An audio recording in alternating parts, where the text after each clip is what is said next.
Everybody, this is Erik Richard. I'm the head strength coach at St. Mary's. I've been hearing that a lot of people are having a hard time working from home. There's a lot of aches and pains that kind of come with an increased volume of sitting time, which is really unfortunate, but there's a few easy ways that we can get around them. So I'm putting together this video to help you guys out with anyone that's working at a desk from home to optimize your time sitting at a desk so that it doesn't create too much discomfort, but also quick and easy exercises that you can do to help prevent some of the strain and pain that you might get from having to sit down a lot.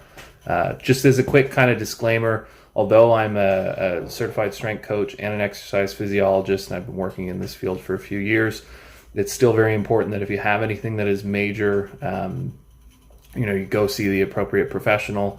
And what I'm going to provide for you guys are some tips and tricks, but you definitely want to make sure that when you do exercise, you're doing it at your own risk and don't do anything too crazy, and consult professionals if you ever have any questions or you're not sure how to get started. So one of the main things that everyone has to face when they sit at a desk is the sitting position. You typically, if you have a desktop or a laptop, usually the screen's a little bit lower than you are, which forces you into sort of an unnatural position, especially in terms of your spine and your hips. So when we're sitting, a lot of people end up kind of leaning towards the computer, bringing their eyes closer to the screen so you can see what's going on a little bit better.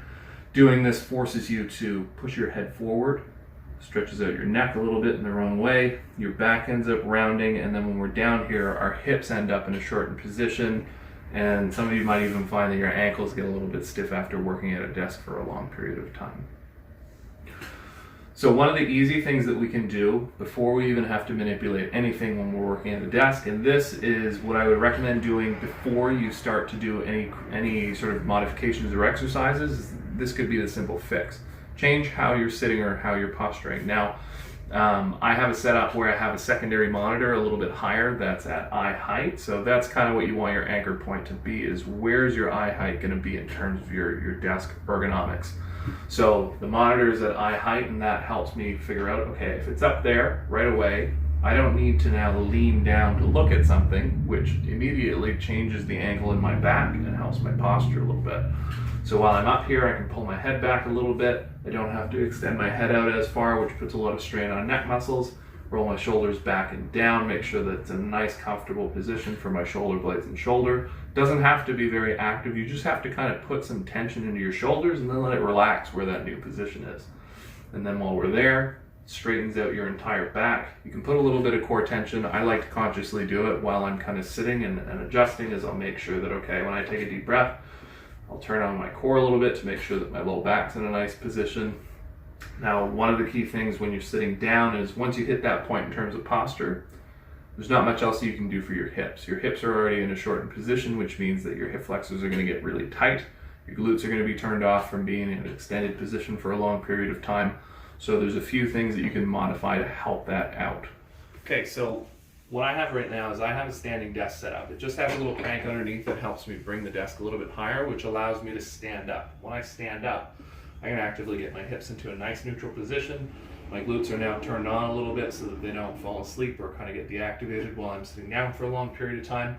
And this also helps with blood flow through your legs. Now, one of the simple recommendations for transitioning to standing is don't fall into the trap of, okay, now I think I'm going to stand all the time whenever I'm working. It doesn't really work like that. Eventually you start to shift and lean from hip to hip and it gets a little uncomfortable. So having your chair nearby and having a setup that allows you to move from standing to sitting when you get tired or uncomfortable in whatever position you're at is important.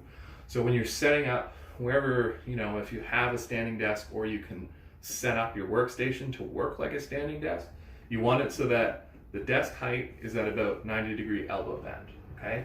And then if your monitors aren't set up to account for this new position, you can take textbooks, stack them underneath, and even if you don't have a standing desk, but you have a countertop or something that's higher, stack a few desks underneath the monitor you're looking at and try and get it directly in front of your gaze. This way it pulls you up into a nice, neutral standing position that you can work at for a while. And this is a good way to prevent any of that sitting sort of aches and pains that you develop.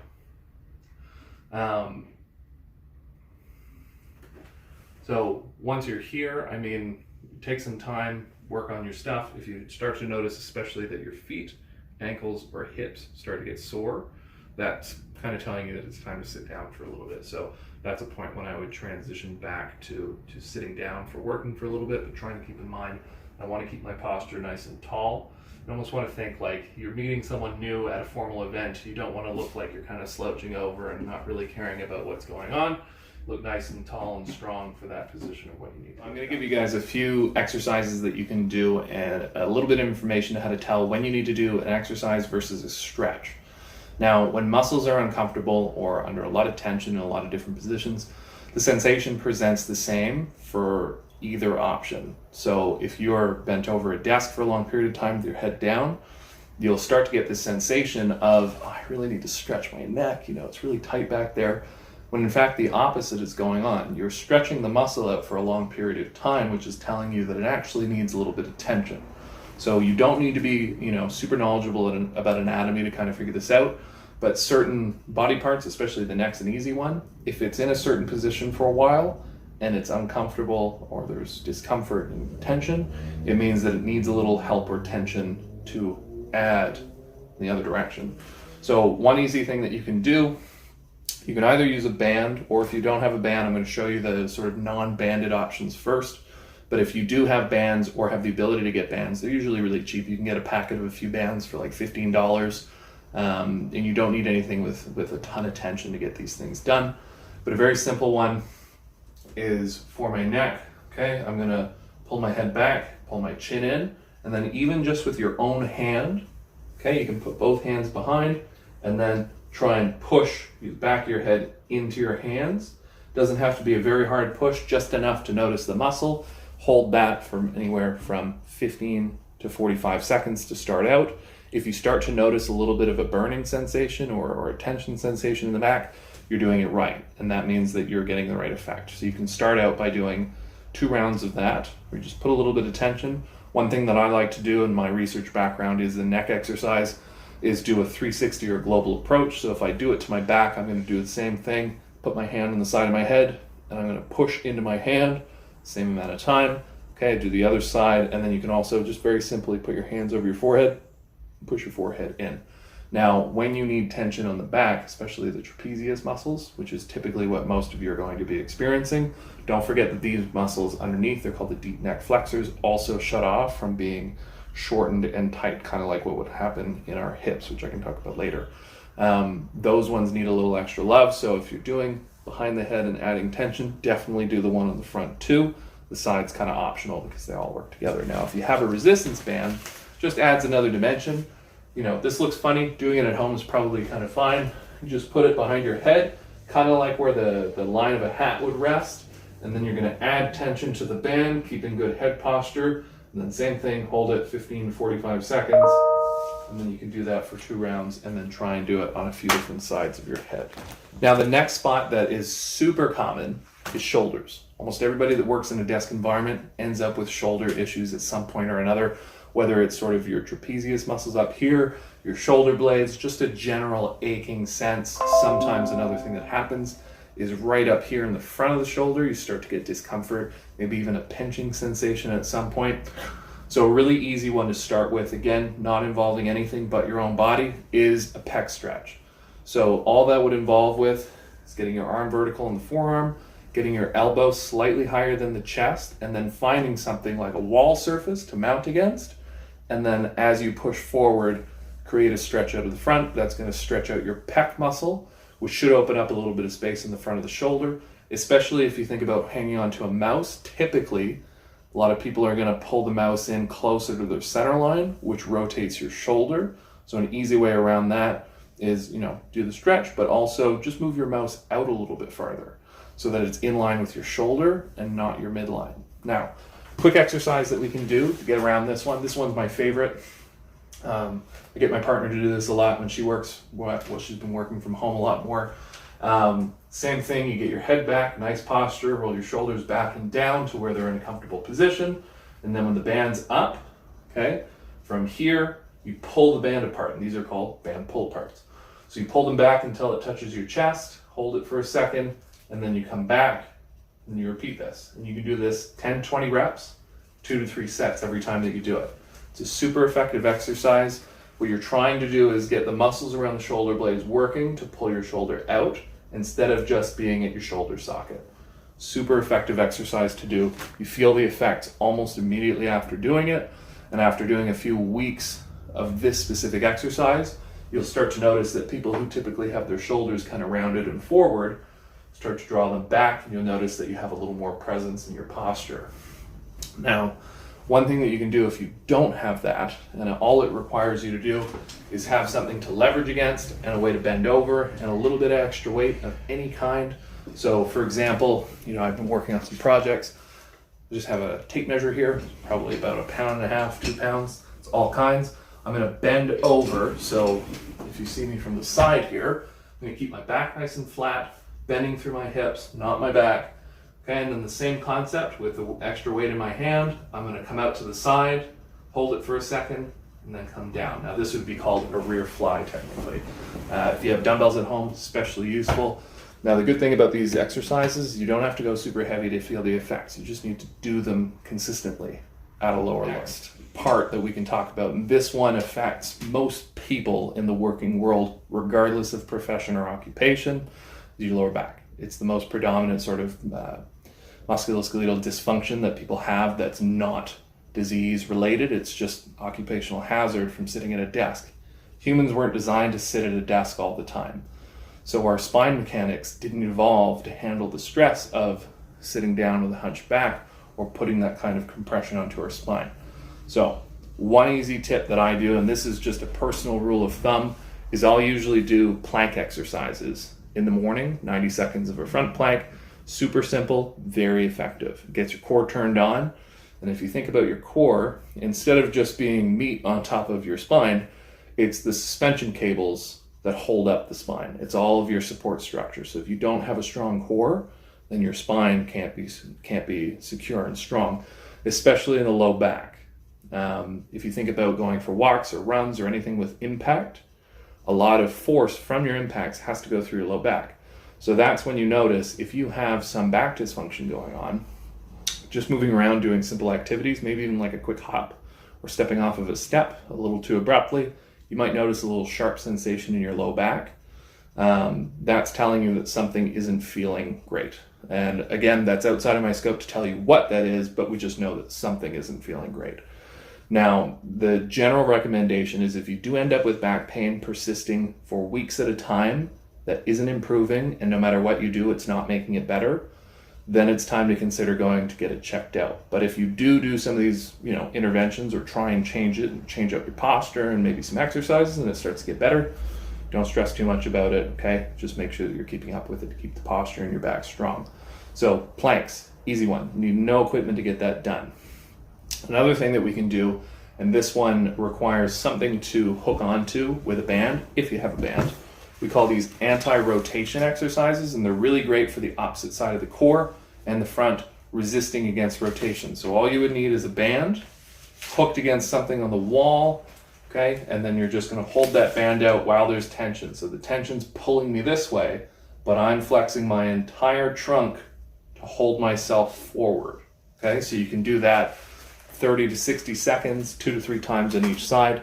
And that's a lot of stimulus for your entire core that helps you reorganize how the muscles interact with each other to keep your spine nice and straight. Now, another aspect about your low back that a lot of people don't sort of recognize right away is, say you're working on your core strength and you notice that from sitting down, you still have back pain. There's one other thing that you can kind of look at from a very basic perspective. How tight are your hips? I can tell you right now that if you're sitting around a lot, your hips are definitely going to be tight. The hip flexor muscle group is going to be shortened, and one of those muscles comes up and actually attaches into your low back a little bit to help it so that you can, flex your hip. So if that muscle is super tight and that area is super tight, that's accentuating the problem that might be going on in your low back. So a very, very simple one is a kneeling hip flexor stretch. So a kneeling hip flexor stretch, super simple. You just need some open space to use. Front leg should be bent at about 90 degrees. So with your back leg, make sure that you have enough support. You don't want to be doing this and fall down. So if there's something nearby that you need to grab onto for support, go for it. Now the trick here is to make sure that your front foot, the inside line, is in line with your back knee. So if you end up really wide where this foot's out to the side, you're not going to get a lot of that hip. But as soon as you bring it in a little bit closer, you'll feel an increase in tension on the front of this hip, the leg that's down. You can use your hands behind your back to help out, or behind your hips, and then just push forward. So as you push forward, you're going to get two sensations, and one of them is telling you that you might be in the wrong spot. If I push forward and on this leg I feel my glute stretch, one, probably need to stretch your glutes a little bit more, but two, I might not be pushing into the right spot. So what I'm going to do now is, if I want to make sure that I feel it here, I'm going to flex this glute to help push me forward. So as I'm here, I'm going to actively flex it. Right away, I notice a huge difference on the front of my hip. And I usually do this 5 to 10 slow reps, forward and back, till it feels nice and open. So as sort of a closing note to, covering all these different things, sometimes it can be overwhelming, especially when you're actively facing a little bit of tension or discomfort from sitting a lot. Makes it very hard to want to put your body in a position where you need to undergo a little extra stress to make it feel better, but it's really worth it. And if you put a little bit of time aside, 5 to 10 minutes a day just to work on your body, a little bit of maintenance things, it will help you last, the volume that it looks like we're going to be sitting amidst the pandemic. Think about your ergonomics, your workspace. Your workspace needs to set up to work for you. You don't want to make your body pay for your workspace. So if there are those little things that you can do, like I kind of covered in the video, make sure you make those little adjustments. They help tremendously. In terms of the exercises, just try and do 2 rounds of the exercises. If you feel like it's not enough, go for 3 rounds. Just do them once a day or once every other day. They help a lot in that aspect. So to wrap up this video, think about your posture first and foremost, and adjust your workstation to that posture. So head is back, neck and spine is nice and neutral. Okay, shoulders are back and down. When I'm sitting at a desk, I'm going to make sure that my elbows bent at 90 degrees, level with the surface of my desk. And then if I'm standing, same thing, try and get a nice balanced standing posture. Adjust your monitor, whether it's a laptop or a secondary monitor or even just a desktop monitor. Try and adjust it so that it's level with your eyes. The less time you spend angled down, the better your neck's going to thank you for it. Other than that, make sure that your mouse is out to the side instead of directly in front of you with a bent shoulder.